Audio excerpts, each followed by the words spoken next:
Assalamualaikum warahmatullahi wabarakatuh. Jumpa lagi dengan saya di RA Tani, channel yang sangat luar biasa ini. Selamat pagi, salam sejahtera untuk kita semua. Semoga kita semua senantiasa diberikan kesehatan, dimudahkan segala urusan, diberikan rezeki yang halal, berkah, serta melimpah. Amin.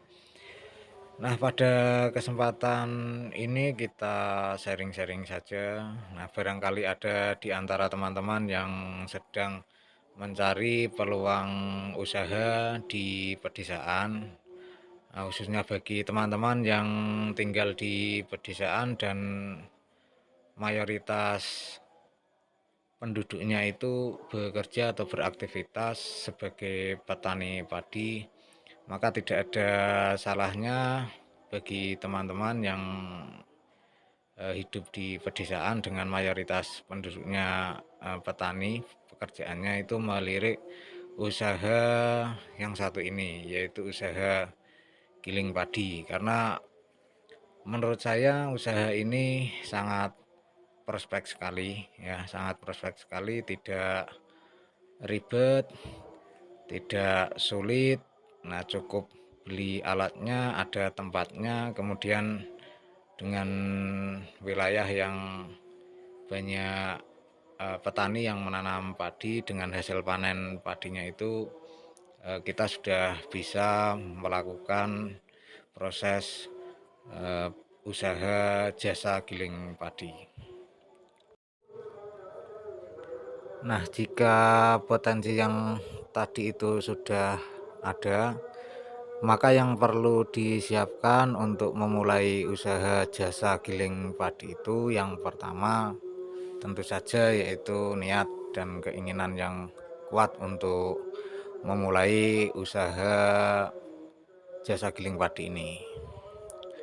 Nah, pertama niat dan keinginan yang kuat. Nah, kemudian selanjutnya yaitu carilah lokasi yang tepat.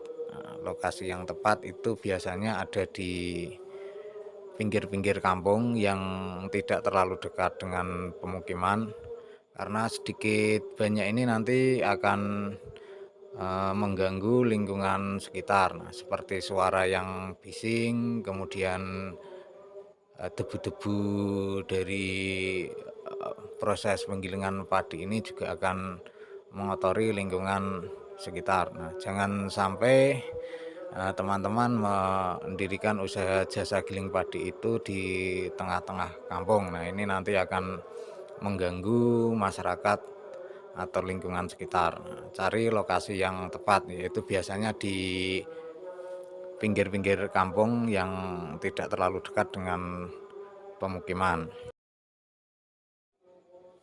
Nah, untuk lokasi tidak harus luas karena ini usaha giling padi itu yang penting bisa muat untuk alat-alatnya seperti poles, diesel, dan juga tempat untuk meletakkan gabah dari para pelanggan. Tidak harus luas.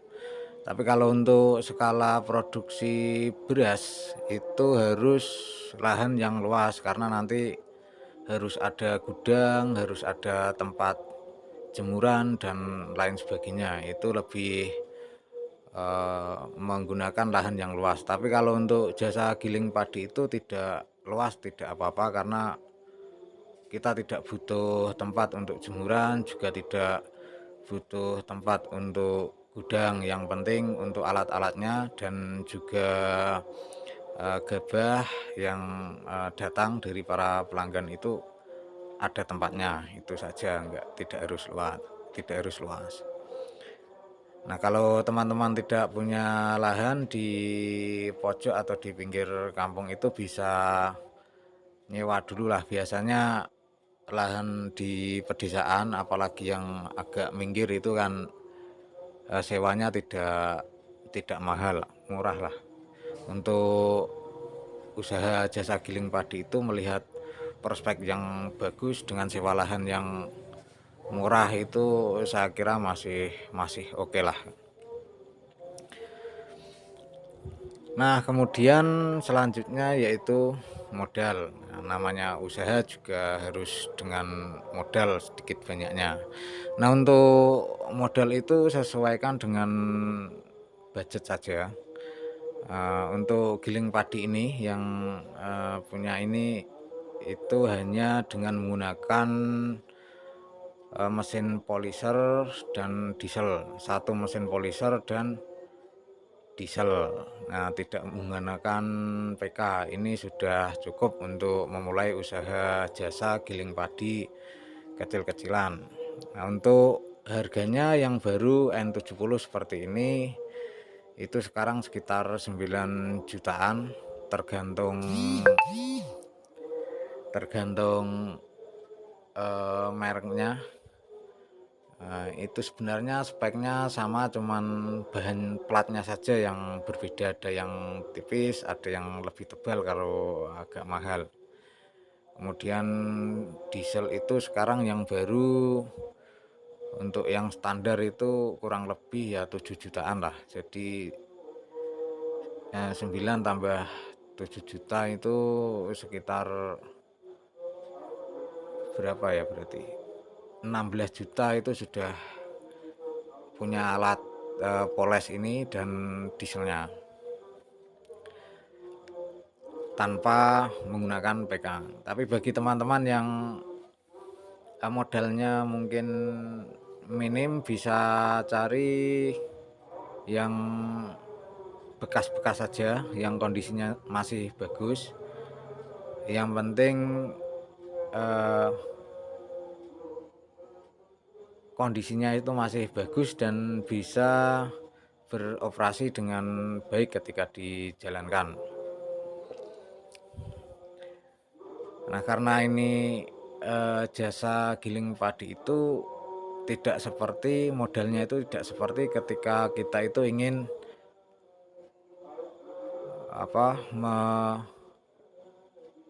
giling padi tapi juga ingin menjadi produsen beras. Itu modalnya lebih besar karena kita harus ada modal untuk beli alat, kemudian modal juga untuk membeli bahan baku yaitu gabah.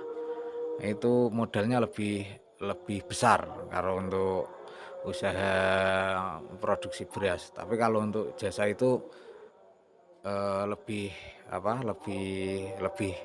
jauh lebih sedikit modalnya.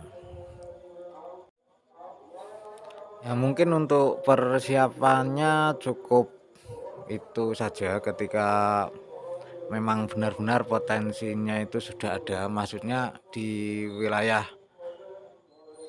teman-teman itu banyak petani padi yang menggarap sawah, yang ditanami padi dan panenan melimpah.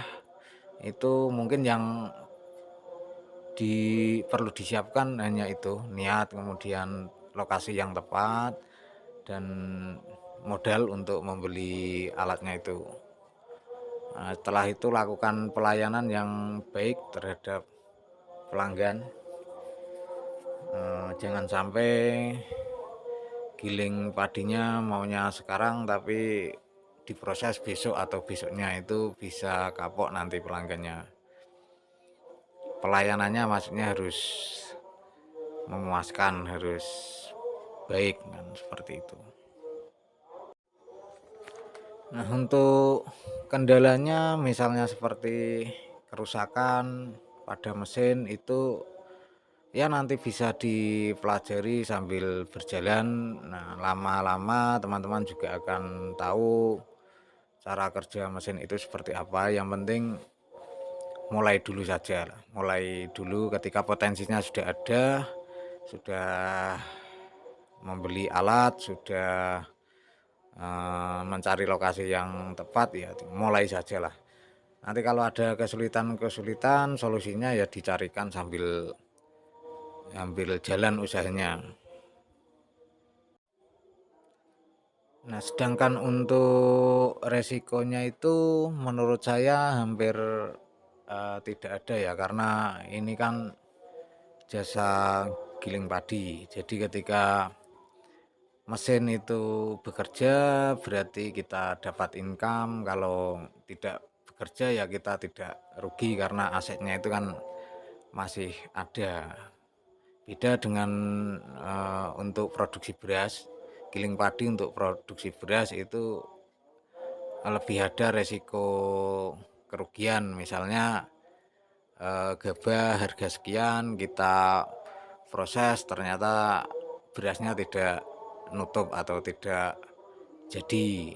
Nah, belum lagi nanti ketika musim penghujan itu kita beli gabah dan tidak bisa menjemur, akhirnya setelah digiling itu berasnya rusak sehingga harganya murah. Nah, beda kalau jasa giling padi itu kan ketika ada yang datang kita proses ya kita dapat income, tapi kalau tidak ya kita tidak rugi karena asetnya itu kan masih utuh, masih ada.